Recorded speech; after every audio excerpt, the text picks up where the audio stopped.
I sure hope you understand, everyone. Andreas will be taking the express for a little while, but you must understand he's learned from his mistakes. The other engines were very intrigued, but some were worried for Andreas. Same with Duke. Skarloey and Ivor Hugh eyed each other. I think that Andreas might be up to his no-good tricks again. You could be right there, Skarloey. Could be right. At the platform, meanwhile, Andreas was waiting for Gordon's passengers to be loaded. They were expected a tour of the Skarloey Railway. Gordon and Andreas were having a conversation when Andreas spoke up. You must be that Gordon. Yes, I am.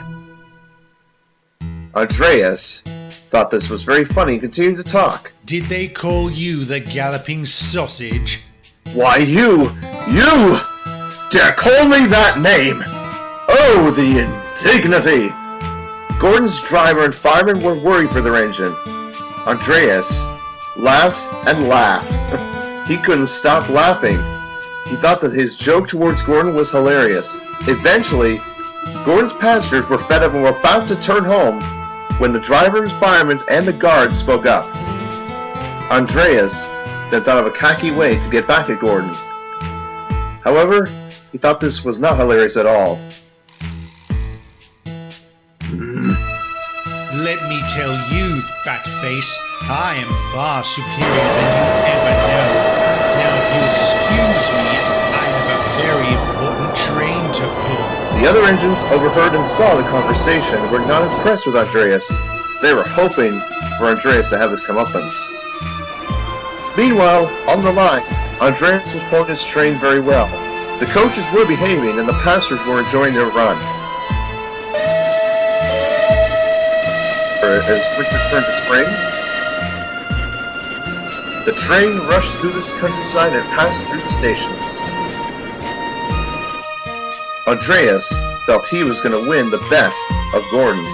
However, he knew, or I should say, what he didn't know, was that trouble was about to come around the next bend. Hurry up, I don't have all day. At the incline, it was busier than ever. Smudger and Sir Handel were working away. They were busy helping with the slate work. The incline needed some maintenance. It was told to be extra careful. 3 workmen were up there expecting the winch, which was in need of a replacement. The main manager was at the top with 2 of his assistants, as he was overseeing the operations. However, one workman was overseeing what was going on, but then you could see trouble. "Stop!" he shouted. Smudger was jammed between the trucks. His coupling was caught in between the slate trucks. Smudger tried to brake hard, but then eventually his brakes gave way, and then the worst happened.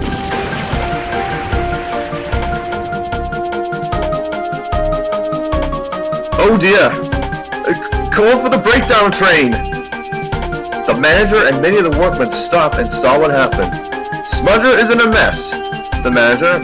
"We must take him to the works at once. Send Jim and the breakdown gang here at once." Sir Handel was stunned. The empty trucks eventually made it to the top, but were stopped halfway due to the incident. At that point,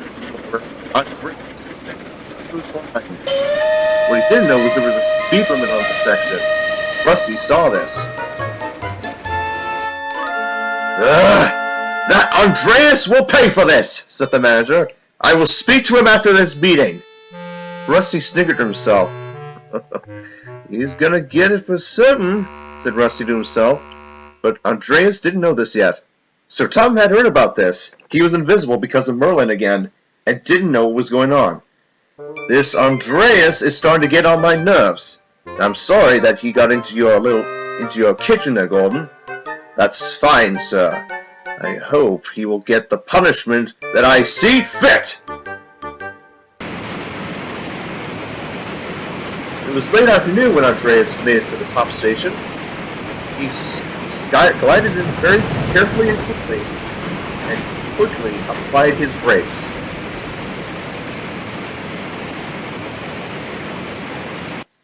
The passengers stormed out of the coaches and ran to the booking office demanding for their money back. But the station master calmed them down after what happened. The drivers and firemen who were new to the crew, didn't know what happened. But then, their crew went inside and was told about what happened at the quarry and the speed limit.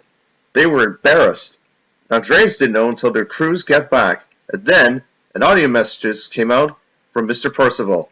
"You're in big trouble there, Mr. Andreas." Oh, botheration. Andreas, deep down, knew he was in a lot of trouble with the controller and the railway for what he did. What was his punishment, though? Well, that is another story.